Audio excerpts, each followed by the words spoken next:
Biden's vaccine rules ignite instant. Hot GOP opposition President Joe Biden's aggressive push to require millions of U.S. workers to get vaccinated against the coronavirus is running into a wall of resistance from Republican leaders threatening everything from lawsuits to civil disobedience, plunging the country deeper into culture wars that have festered since the onset of the pandemic.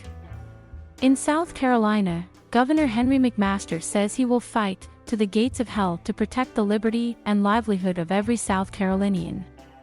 South Dakota Governor Kristi Noem, a potential 2024 presidential candidate, says she is preparing a lawsuit.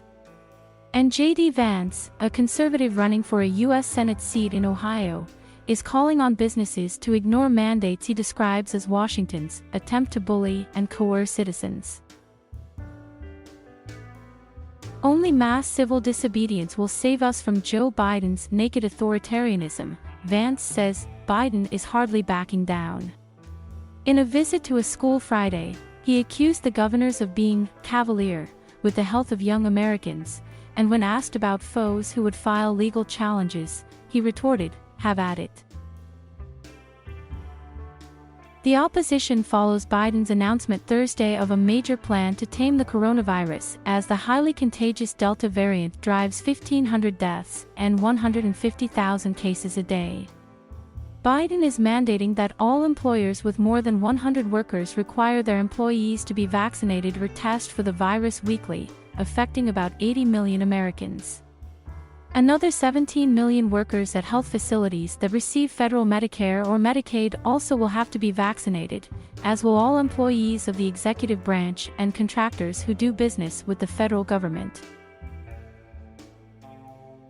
The move brought Republican outrage from state capitals, Congress and the campaign trail, including from many who have supported vaccinations and have urged their constituents to take the shots. The vaccine itself is life-saving, but this unconstitutional move is terrifying, tweeted Mississippi Governor Tate Reeves.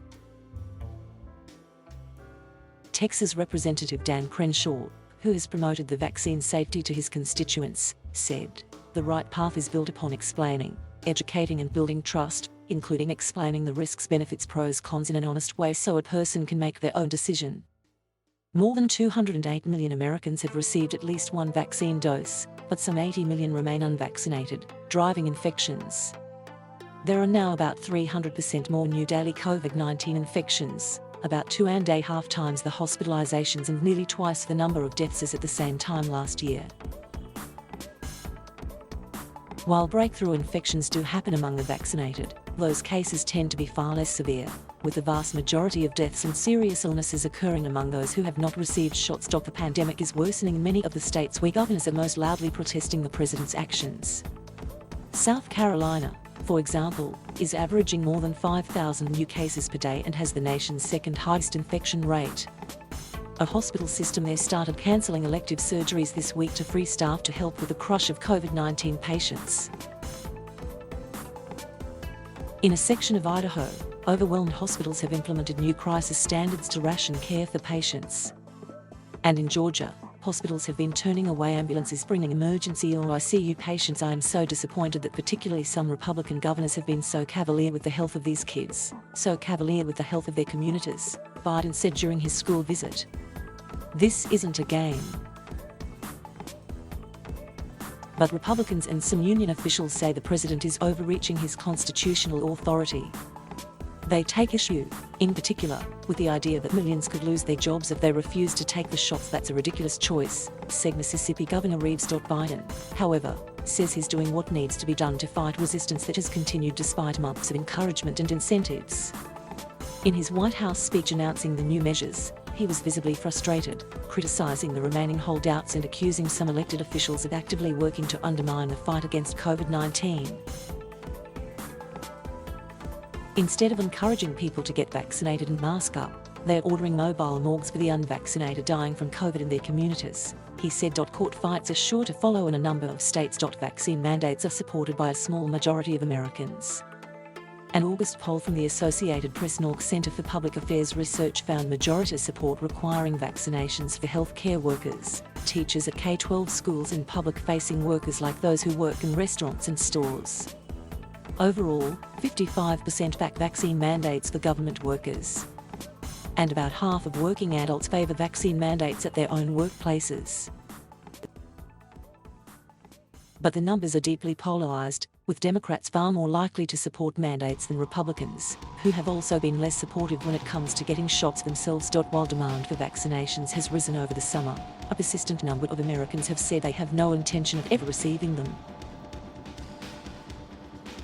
GOP pollster Frank Luntz, who has held focus groups and worked with the Biden administration to try to combat vaccine hesitance, says that, without further measures, Biden is likely to see vaccinations top out at about 75% of the population. The only way to exceed that, which he needs to for herd immunity, is to mandate it, Luntz said. It will make a lot of people angry and even more resistant, but those who are simply hesitant will act now. He's done the best he can under the circumstances. Still, many Republicans are unmoving and unforgiving, especially those who are running for office, and see the issue as one that could motivate Republican voters to turn out in next year's midterm elections. Mike Gibbons, who is running for the US Senate in Ohio, accused Joe Biden and his big brother administration of having crossed into authoritarian territory.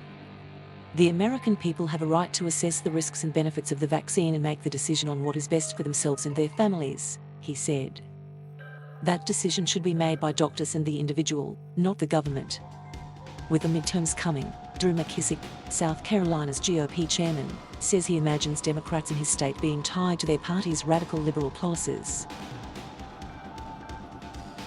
South Carolinians don't take kindly to mandates. They never have, McKissick said, arguing the national political tenor is going to put more in a corner. Thank you for watching. Please subscribe